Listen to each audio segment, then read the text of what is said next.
Edgar Cayce revealed something before he died that no one dared to publish widely.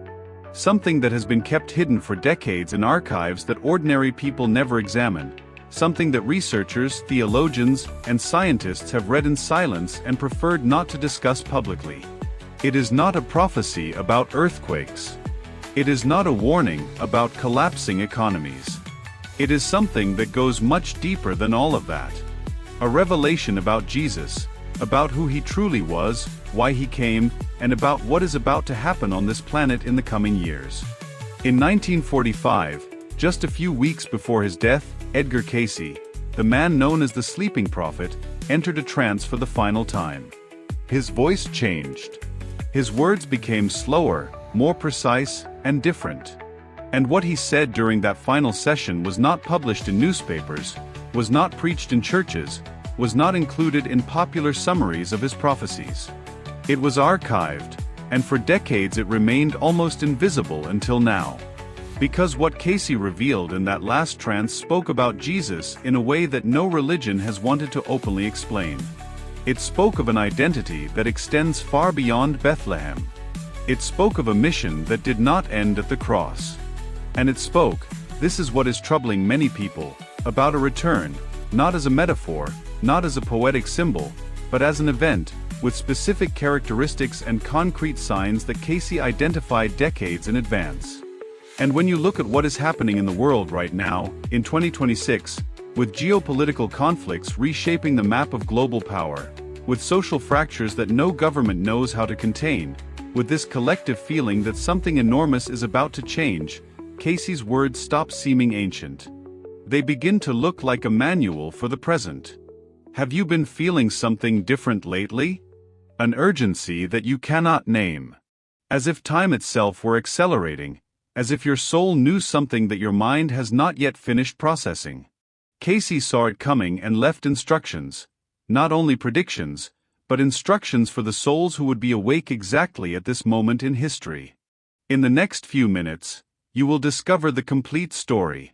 From Cayce's origins to that final session nobody talks about. From his exact words about Jesus to what they mean for you today. This is not entertainment. It is a mirror, and what you are about to see in it may change you forever. If this content resonates with you, give it a like and subscribe to the channel.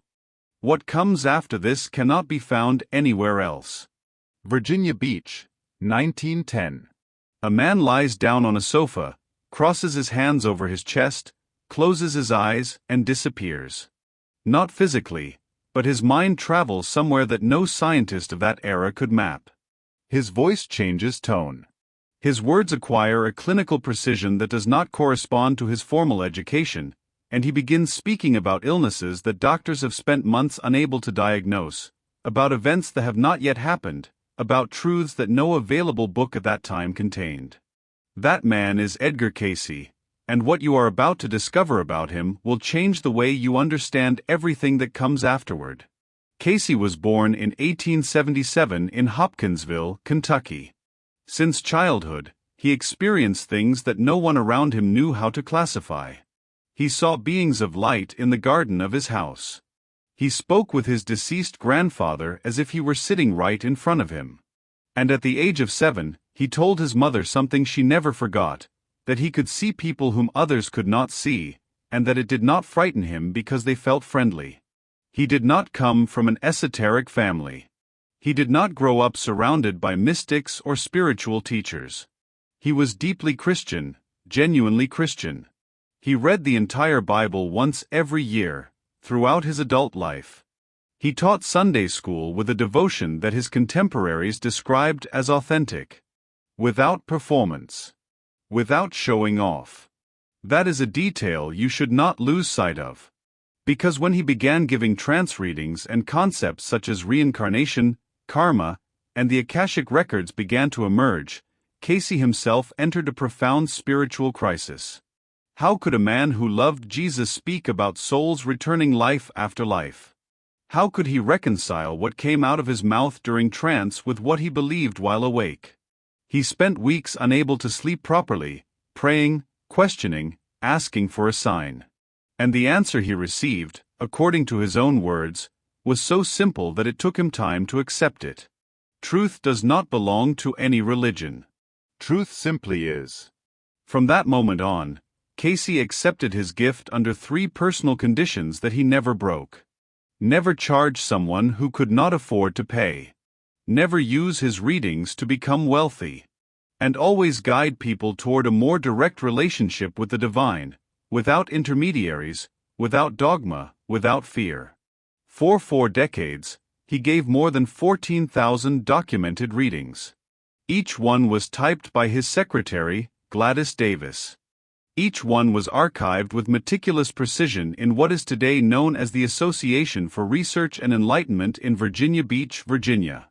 An archive that remains open to the public today and that researchers from around the world continue to study. The doctors who ignored him eventually verified his diagnoses.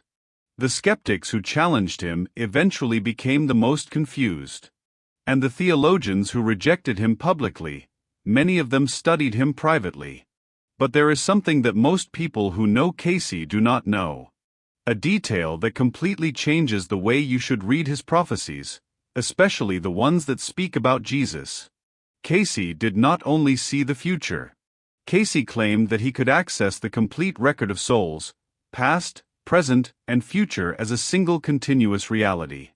And through this ability, the ability to read previous lives, karmic patterns, and successive incarnations, he found Jesus. Not as a distant religious figure. Not as a theological symbol belonging to an institution. But as a soul. As consciousness with a history that extends far beyond Bethlehem. Far beyond what any canonized gospel dared to record. And that history, that version of Jesus that Cayce described while in trance, is what is frightening those who read it carefully today.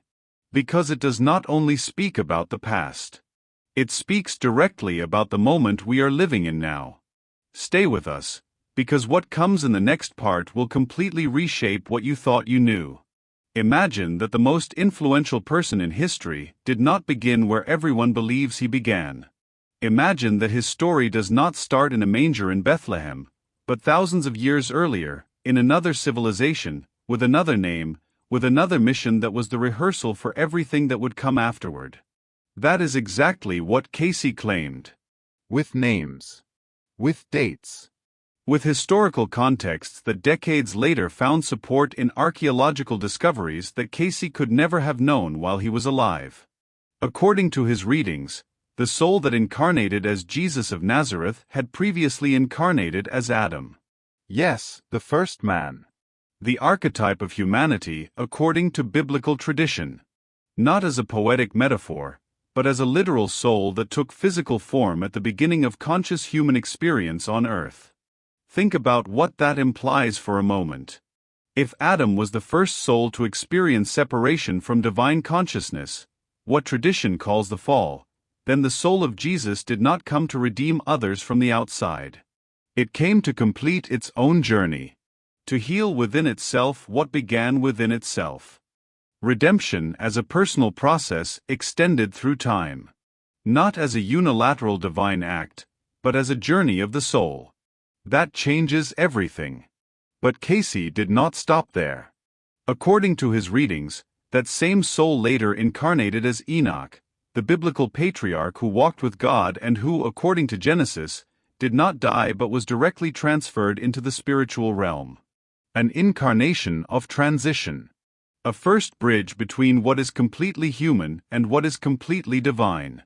Then as Melchizedek, the priest without a known origin who appears in Genesis without father, without mother, without recorded genealogy.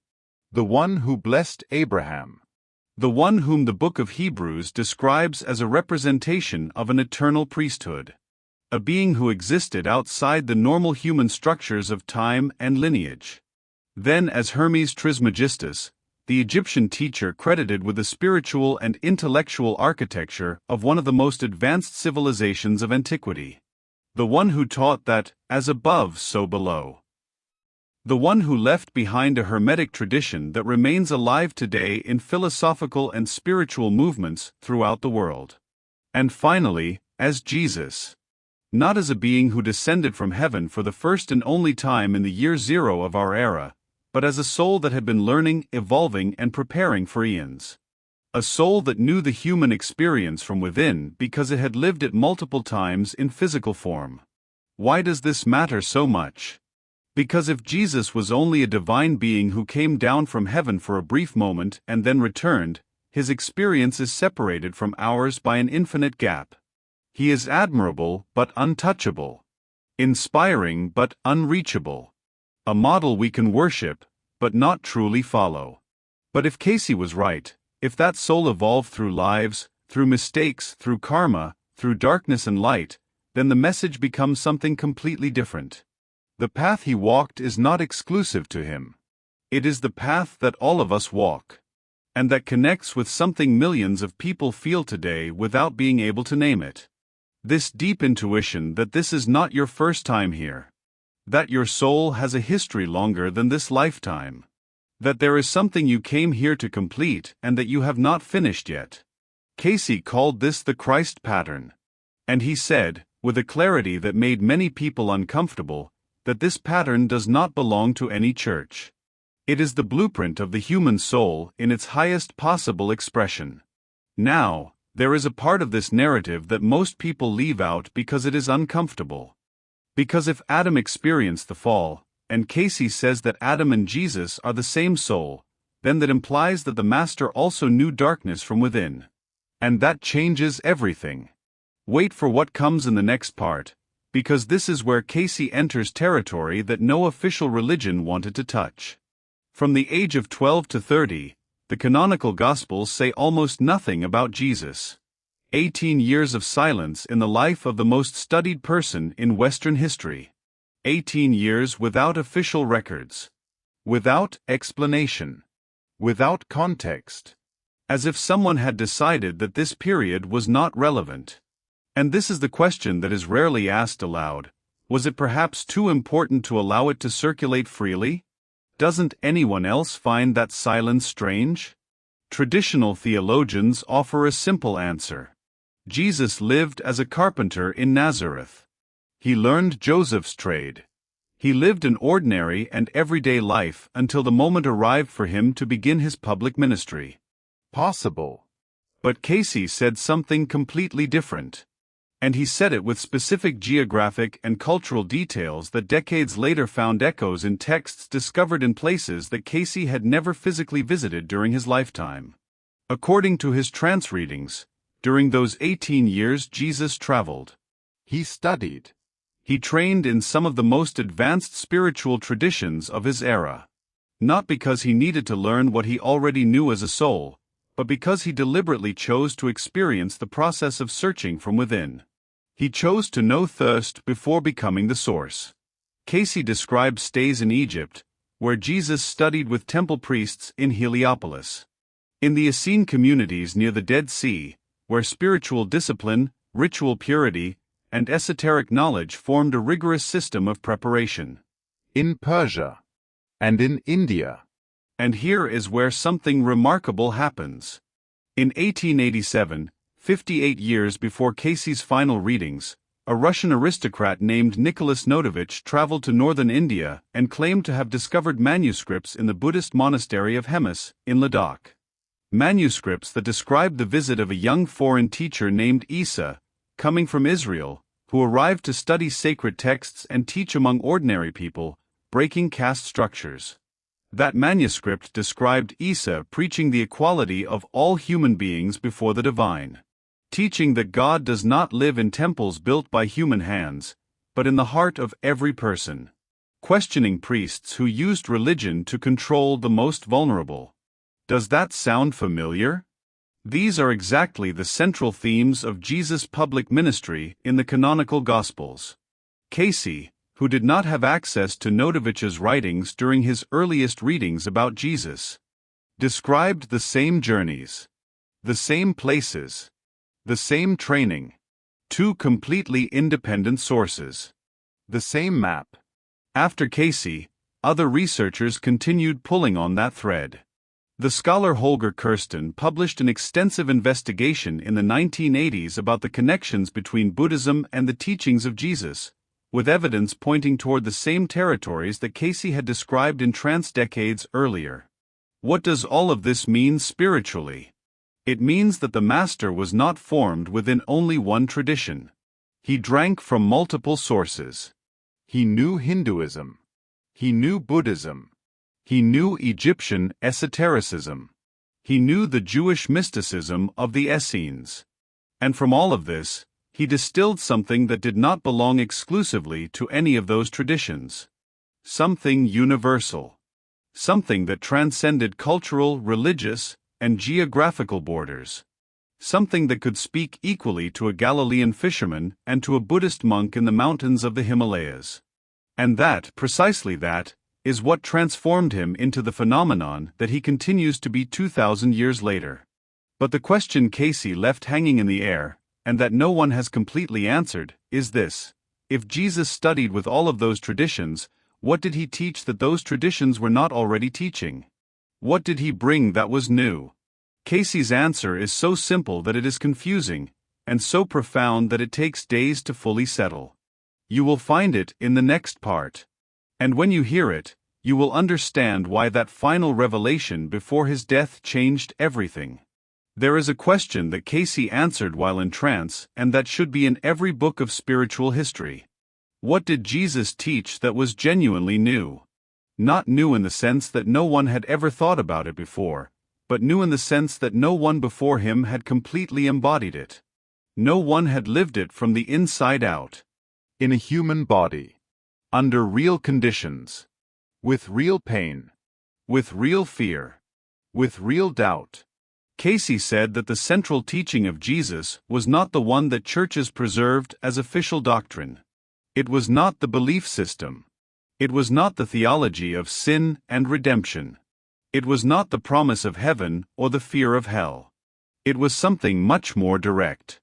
Much more radical. Much more transformative.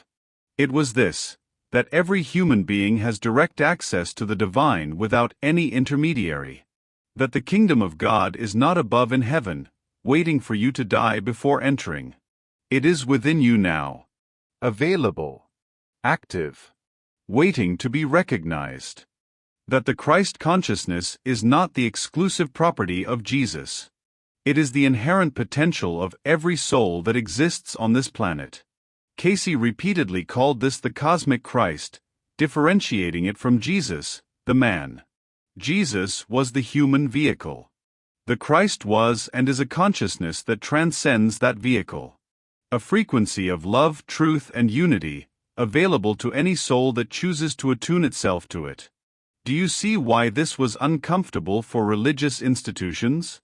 If anyone can directly access the divine, without priests, without hierarchies, without intermediaries deciding who deserves grace and who does not, then the model of religious power completely collapses. And there is historical evidence that this was exactly what happened. The Gnostic texts discovered in Nag Hammadi, Egypt, in 1945, the same year Cayce gave his final reading, contained teachings attributed to Jesus that never entered the canonical Gospels. Teachings about direct knowledge of the divine. About inner light. About the nature of the soul as a spark from the original source. Those texts were not excluded from the canon because they were false. They were excluded because they were too empowering. Because a human being who knows that they carry God within themselves does not need to ask anyone for permission to access that connection. And in terms of institutional power, that is the most subversive message that can exist. Cayce was very clear about this. And he repeated it in multiple readings throughout decades. The mission of Jesus was not to establish a religion. It was to demonstrate a path. A path that any soul can walk. A path that he himself had walked through multiple incarnations. And that in his life as Jesus, he brought to its most complete expression. But there is something else Cayce said that very few people know. Something specifically about what Jesus taught regarding the time we are living in now. Cayce described what he called the Age of Aquarius, as the period when those suppressed teachings would begin circulating widely. A period when people would awaken in sufficient numbers to change the collective frequency of the planet. A period when humanity would face a fundamental choice: continue operating from fear and control, or take an evolutionary leap toward a consciousness based on unity. According to Cayce, this transition would be marked by turbulence, by crises that would not be divine punishments, but evolutionary pressures. Catalysts that would force souls to choose who they truly are. Look at the world in 2026. The conflicts in the Middle East that find no resolution. The tensions between global powers reshaping the international order. The climate crises that are no longer projections but everyday realities. The social polarization dividing communities, families, and nations. Evolutionary catalysts or signs of the end. Cayce had a very precise answer to that question. And it was the answer that no one expected to hear. Cayce did not speak only in abstract spiritual terms. When he gave prophetic readings, he used real geography. Names of countries. Political patterns. Power dynamics that could be compared with actual history. And that is what makes reading his prophecies in 2026 such a disorienting experience. Because many of the things he described as future events are no longer the future. They are today's news. Cayce spoke about Russia as a nation that would undergo a profound transformation, and that would eventually play a key role in a new global spiritual order. Not as a dominant military power, but as a catalyst for change. He spoke about hope emerging from Russia. A phrase that his interpreters have debated for decades. Was he referring to a political transformation? A spiritual transformation? A specific figure who would emerge from that territory? In 2026, with Russia at the center of one of the most complex geopolitical conflicts in recent history, that prophecy remains an open question that more and more researchers are urgently revisiting. Cayce spoke about China as a nation that would eventually become the epicenter of a massive spiritual rebirth. Yes, China. The same nation that the world today observes as an economic and technological power in constant tension with the West. Cayce saw in it not only political power, but the seed of a collective awakening that would transform its relationship with spirituality. He spoke about changes in the Earth's axis, about geophysical alterations, about coastlines that would transform, about new territories emerging and others sinking. He placed some of these changes within the period from the end of the 20th century to the middle of the 21st century. Now, it is important to be precise and honest here. Not all of Cayce's prophecies came true in the exact terms and dates that he described. California did not sink into the ocean in 1969. The Second Coming, which he vaguely placed around the turn of the millennium, did not happen in the way many expected. Does that invalidate everything else? Cayce himself had an answer for that. He said that the future is not fixed. That prophecies are readings of probabilities, not inevitable decrees. That humanity's collective free will can alter any course. That prayer, consciousness, and collective choice have the power to modify what otherwise would have been destiny. And this is where his message becomes urgent for us today. Because if the future can change, then what each person chooses to think, feel, and do in this moment matters more than they imagine. Cayce spoke about a period of transition that he described as the time between times. A period when humanity would stand at the threshold of its greatest evolutionary leap or its greatest regression. A period marked by chaos, which in reality would be birth. By darkness, which in reality would be the phase before dawn. It sounds relevant now because in 2026 we are witnessing something without recent precedent, a convergence of simultaneous crises, technological, climatic, geopolitical, and spiritual, that are pushing every established structure to the limit of its resistance. Traditional religious institutions are losing credibility at historic speeds. Democracies are being questioned from within and from outside. Artificial intelligence is redefining what it means to be human in real time. And in the middle of all of this, there is a silent spiritual awakening that does not appear in the news, but can be felt in private conversations, in internet searches, and in the number of people who are seeking something deeper than what the system offers them.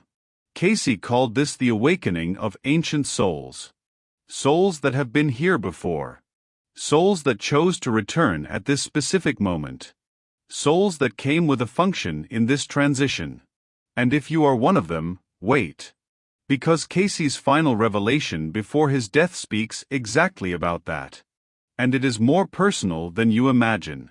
January 1945. Edgar Cayce is exhausted. He has spent years giving readings at a pace that his body can no longer sustain. During World War II, the demand for his readings increased dramatically. Entire families asked him to locate their children who had disappeared in combat. Military personnel consulted him about strategy. Ordinary people searched for guidance in a world that was destroying itself. Cayce ignored the warnings from his own body and those from his guides, who in multiple sessions had told him that if he did not reduce his workload, his health would collapse. He did not listen. And in January 1945, he suffered a stroke. He knew it was the end. He said so clearly to those around him. But before dying, he gave one final reading. One that had not been requested by any outside patient. One that emerged spontaneously, as if something needed to be said before that channel closed forever.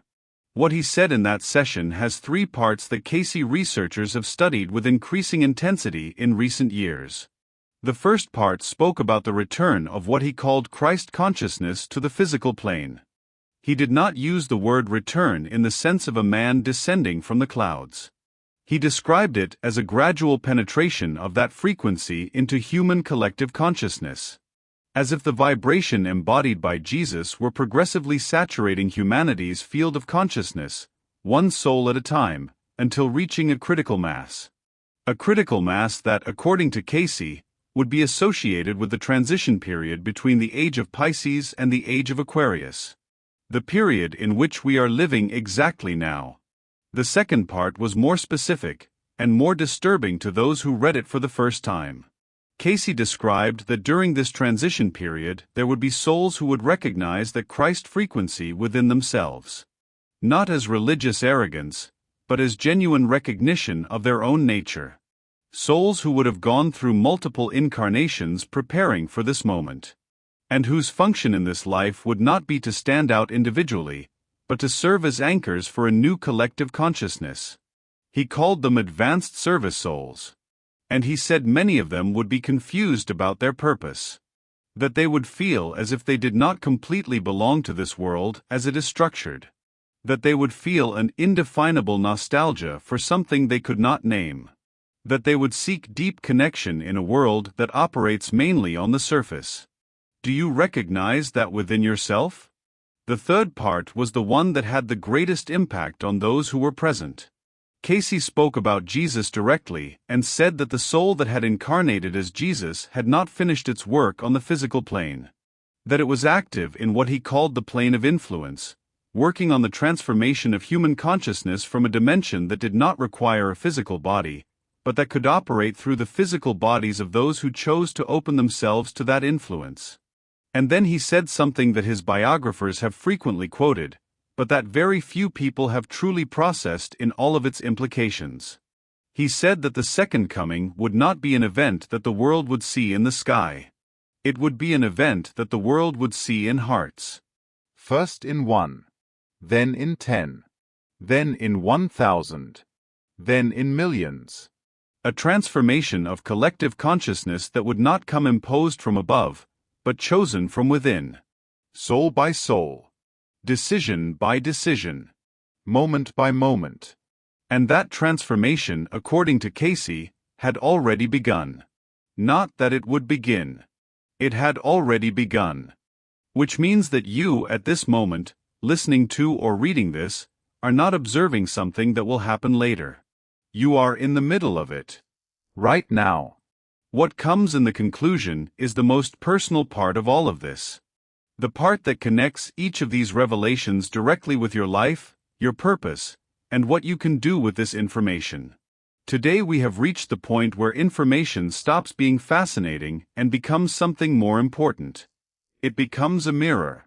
Because everything Cayce revealed throughout his life, the nature of Jesus' soul, the years hidden by the Gospels, the teachings suppressed by institutions, the prophecies that today appear as news headlines, and that final session spoken with the voice of someone who knew there would be no other opportunity. When you see everything together, all of it points in one single direction. It points toward you. Not toward humanity as an abstract concept. Not toward the world in general. Toward you specifically.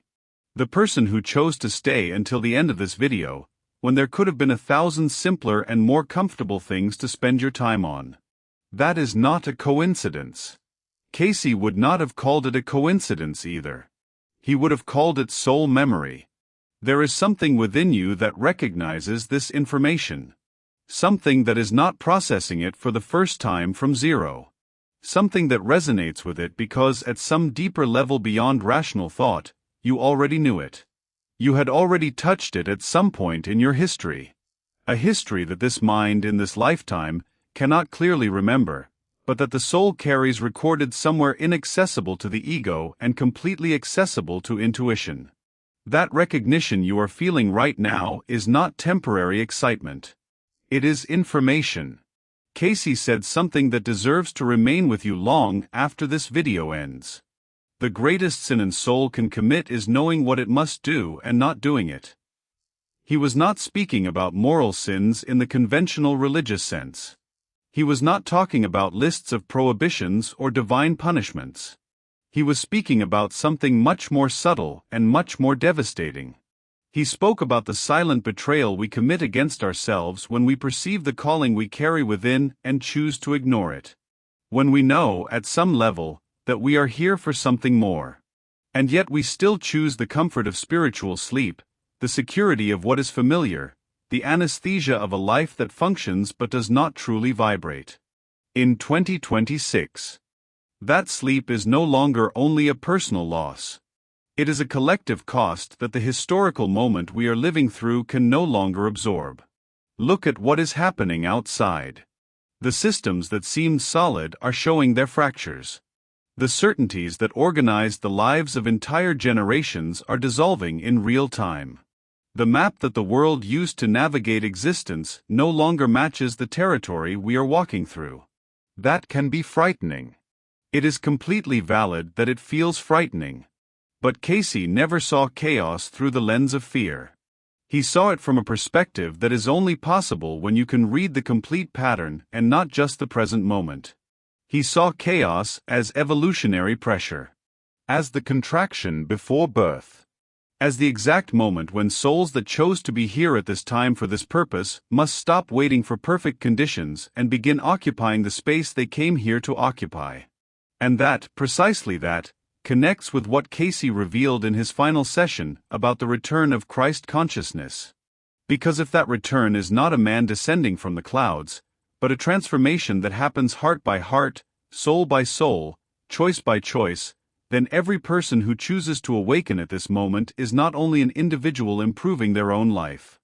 They are an active node in a network of consciousness that is changing the frequency of the planet. That is not poetic metaphor. Quantum physics has spent decades documenting that fields of consciousness interact, that the internal coherence of a human being generates waves that affect their environment in ways science is still learning to measure, that critical masses of consciousness can alter systems that appear impossible to move. And Cayce knew this without needing equations. He saw it directly. And he said that we are approaching that critical mass. That every soul that genuinely awakens, not through spiritual performance, but through real transformation from within, accelerates the process for everyone else. So the question is not whether the world is going to change. The world is already changing. That is irreversible. The question is, from what place will you be standing when that change reaches its turning point? From the fear that paralyzes? From the confusion of someone who does not know why they are here? From the cynicism of someone who decided that none of this matters? Or from the clarity of someone who recognized their purpose, embraced it without needing the world to validate it, and chose to serve something greater than their personal story? Cayce spent 40 years giving his energy, his health, and his time to a service that was not always understood. A service that was ridiculed by some, worshipped by others, and secretly studied by many. Many of those who rejected him publicly studied him privately. He paid for that service with his own body. And he did it because he knew, with a certainty that required no arguments, that something more important than his personal comfort was happening through him. That level of dedication is not demanded from everyone in the same way. But it is demanded from every soul that is awake at this moment, to do something concrete with what it knows. To not keep awakening only for itself. To live it. To express it. To make decisions from that deeper place, even when those decisions are uncomfortable. To choose honest conversations over comfortable superficiality. To prioritize real connection over the appearance of connection. To treat its own spiritual growth, not as a weekend hobby, but as the central task of this incarnation. Because time, according to everything Cayce saw, is relevant. Not in the sense of fear of the apocalypse, but in the sense that turning points in history have a duration. And the souls that arrive prepared for this specific turning point have a window in which their active presence creates a difference that cannot be replaced afterward. That window is now. Not tomorrow when you have more time. Not in another life when you are more prepared. Not when the world becomes calmer and you can think more clearly. Now. In the middle of the noise. In the middle of uncertainty. In the middle of everything you still do not know and everything you can no longer ignore.